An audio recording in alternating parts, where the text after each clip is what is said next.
Hello there, yes, I'm back again. Right, this is going to be a very simplistic view of how to make my ultralight bush box.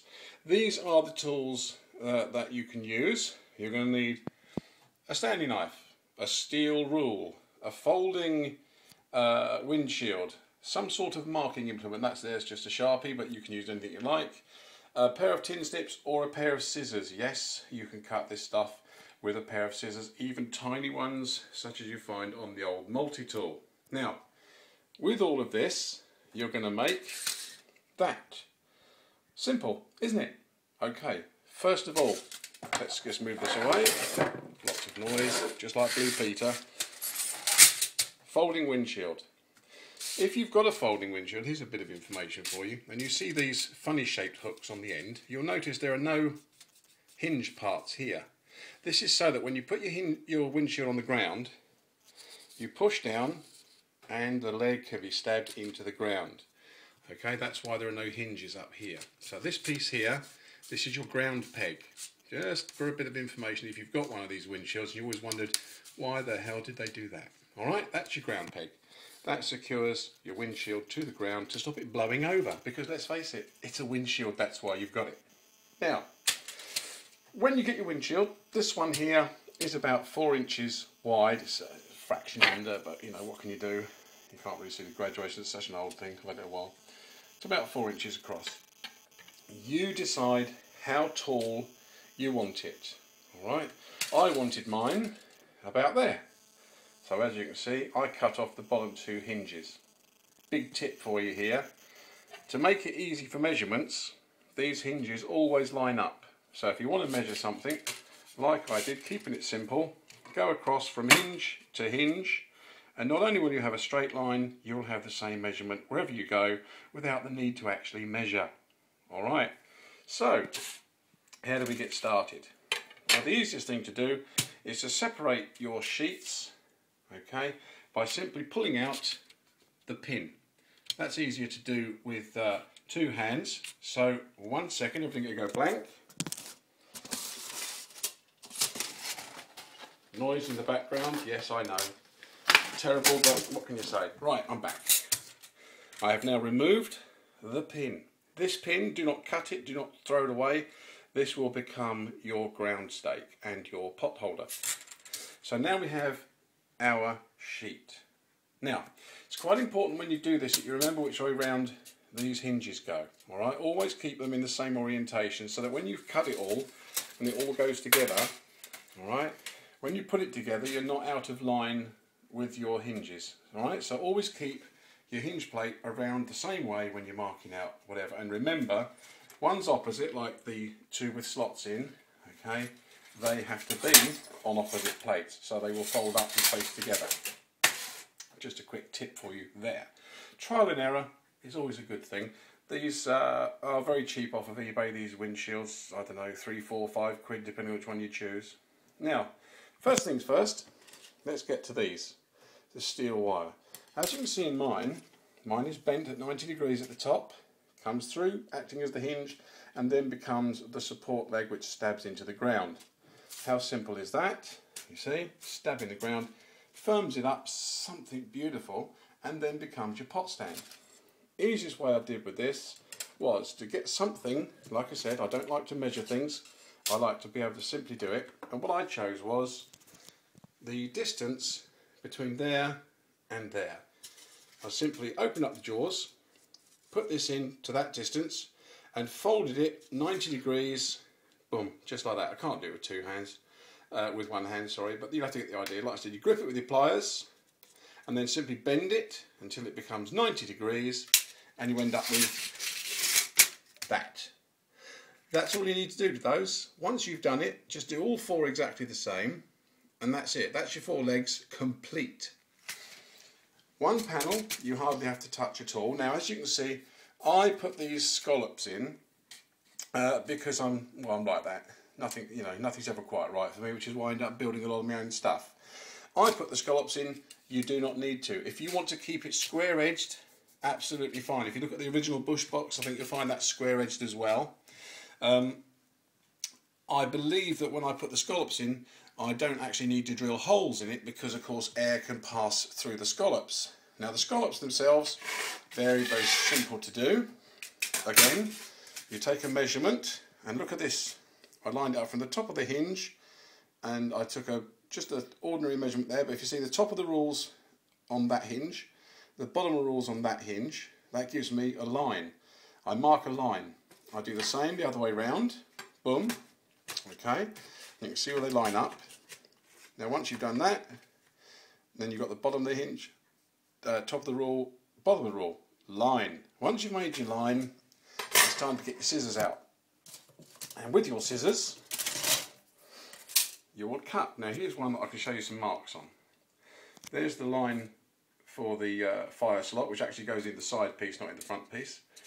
There's the lines for the fire hole, and here you can see two sloping lines which are quite simply, as you can follow, to the hinge. So from the corner to the hinge, from the corner to the hinge. Like I said, no measurement required. You've got things you can take a datum line from already. And then it's just a case of cutting these out. Now, I used these. Very impressive looking tool. You don't need to use these. It's just that I happen to have them and I use them. Equally, you can use these. Now I'm telling you, you could actually make one of these on site at your camp if you wanted to, because this stuff is so thin you can cut it just like paper. Now this one's a ruined one, so what I'll do is see if I can get you in there. Where are we? Right, can you see that? No, not really. The other, I've cut it just with my Gerber multi-tool. I'll show you that again. Get in there, right? Look at that, cuts. Very simple. So if you can't cut this stuff, then you're in trouble. This is how thin it is. It cuts like paper, like thin cardboard. Okay. Now, when it comes to the slots, either that slot or the fire hole slot, slightly different technique required there. You mark out your hole, as you can see here, and then you place your line on. And guess what? My holes go from hinge to hinge, and then with your good old Stanley, right, what you do is you put it on the line and carefully score and stop. Go back, score and stop. Score and stop, and you keep doing that until you are either through or until the blade starts to just pop through. And then there's two things you can do. You can either keep scoring and stopping. Now it's important that you stop, because if you go over the line you'll put a weakness into your cut. See, there's here no weaknesses because the cut's there. This is just a test piece that I was trying out everything on. If you go over it, you'll put a weakness in, and as you can see, that will fold at the weakness and eventually give up on you. Bearing in mind this is going to take some substantial heat. Now once you've cut it, like I said, it'll either go right the way through if you're on a nice cutting board. If not, what you can do is very carefully with your thumb and fingers you'll wiggle it, and eventually it'll stress and you'll actually be able to tear it along your crack. Now if you've watched some of the penny stove videos on YouTube, you'll see how that happens. But like I said, cut it all the way through, or cut it all the way through so it's just there, and then wiggle it about and you'll actually tear that square out.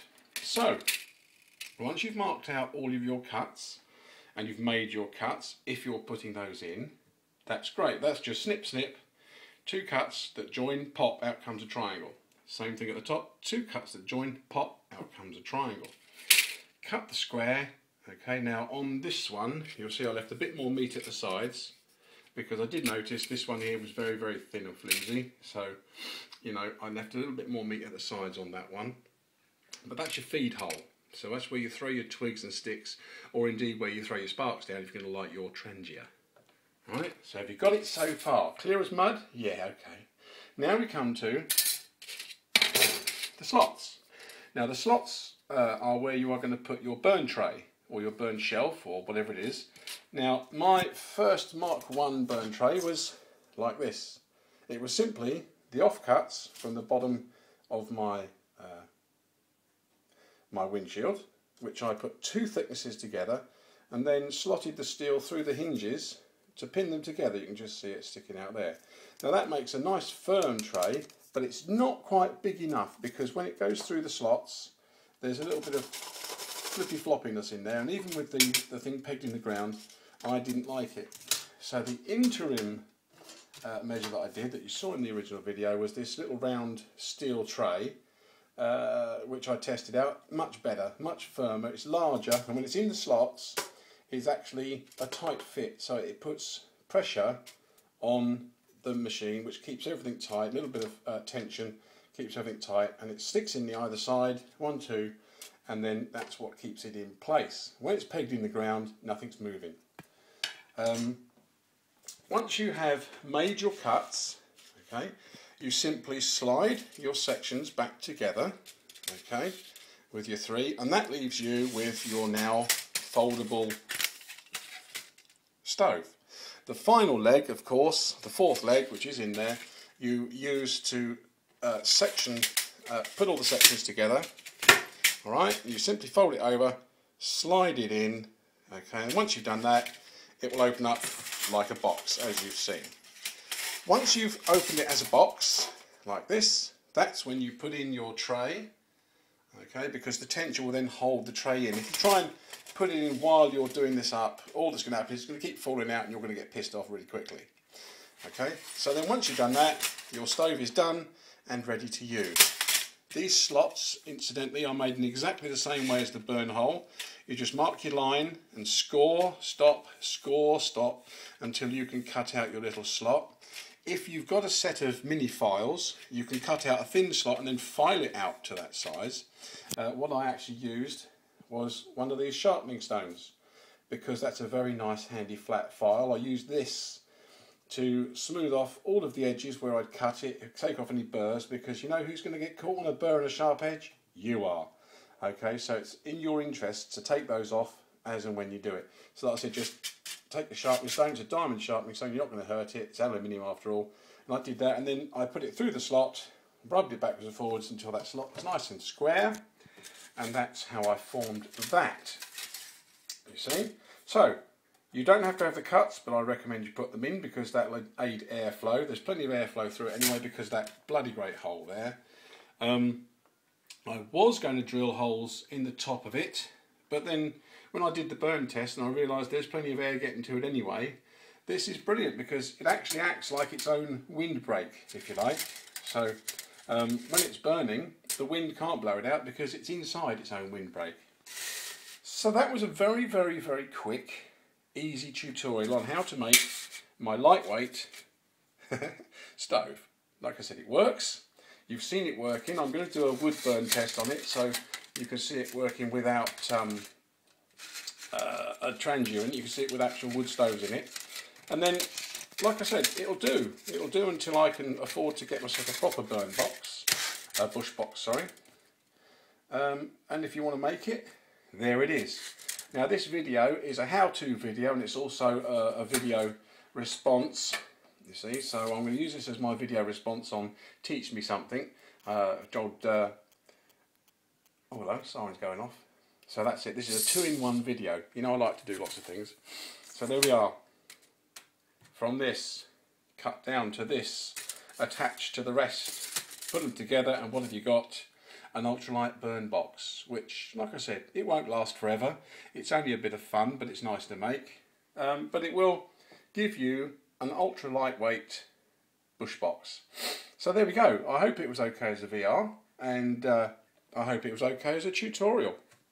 If you get any questions, please feel free to send me a message, and I will answer them as best I can. But like I said, it's very, very simple. If you can't cut this stuff with your scissors are blunt. Get new ones, sharpen them up, test your skills. But apart from that, like I said, if they can cut it, anything can cut it. So there we are. Thanks very much for watching my, simplistic one-handed build video. See you later, guys. Bye bye now.